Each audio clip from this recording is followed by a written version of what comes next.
Do you believe, according to the elders, when your physical body dies, the one who will fetch your soul is someone close to you who passed away ahead of you? At first, I didn't believe in the supernatural, but I started to believe when I was just 16 years old. We lived in a big house. It was spacious and inviting, and you wouldn't think that we would experience frightening events there. We moved there with my grandparents because it was close to my aunt's house. They were the ones who raised us since my mom worked overseas and couldn't take care of us. In 2007, my grandfather suddenly died due to pneumonia. My grandmother was deeply depressed because it happened so suddenly. I vividly remember her sitting in our backyard every afternoon waiting for my grandfather to come home. He left the house lively and strong to see a doctor, but after 4 days, he passed away in the hospital. In 2009, my grandmother had a stroke. She slipped in the bathroom, and she became bedridden. Her life lasted for 2 years, lying down and relying on our care. We witnessed how she started to weaken and lose her sanity. But during those 2 years, many chilling incidents happened in our house that I will never forget since she fell ill. There were numerous respectful souls in our house. The presence in the house became heavy. Even with lights on at night, it felt like darkness enveloped the entire house, especially in my grandmother's room.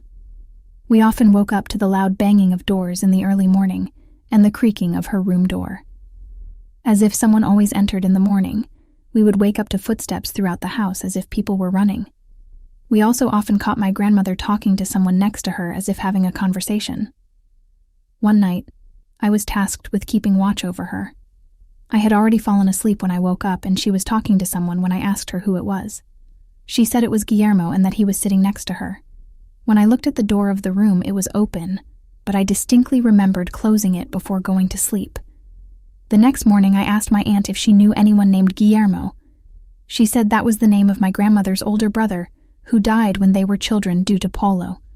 We also hired caregivers for her, but they didn't last with us because they claimed to see many heads peeking through the window of my grandmother's room at night, as if waiting for her to die. My grandmother also said that her visitors often invited her to join them.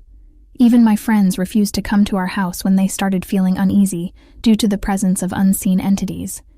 They said they felt cold and uneasy whenever they were there. One time, my grandmother fell into a coma or slept for 2 days without waking up. But after that period, she woke up for the last time. Perhaps it was to say goodbye. I will never forget her words to us. "Take me to the funeral home. I am about to die.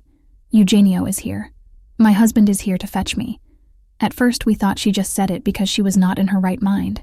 But after that moment, she went back to sleep and never woke up again. She passed away right there in that house, on her bed, in her room. After my grandmother was buried, the heavy presence in that house disappeared. No more. Scratching and banging sounds. The nights became peaceful again, as if nothing had happened. That's when I thought that maybe because she was sick and close to death, she could see many souls wanting to take her, but she wouldn't go with them, because the one she was waiting for to fetch her was the soul of my grandfather, who had already passed away when my grandfather came to fetch her. That's when she left. You may not believe it, but when my grandmother died, her face was so peaceful, as if smiling and happy. It was the opposite of how she lay in bed while still alive. That happened in 2012. And after my grandmother's death, my mom took me and we moved to another house because of that experience in my life. I believe that when a person dies, the person you loved the most in your entire life will guide you to the afterlife. They spent 60 years together in this world as a married couple. I know wherever my grandmother is now, she is happy in the presence of the Almighty. And my grandfather,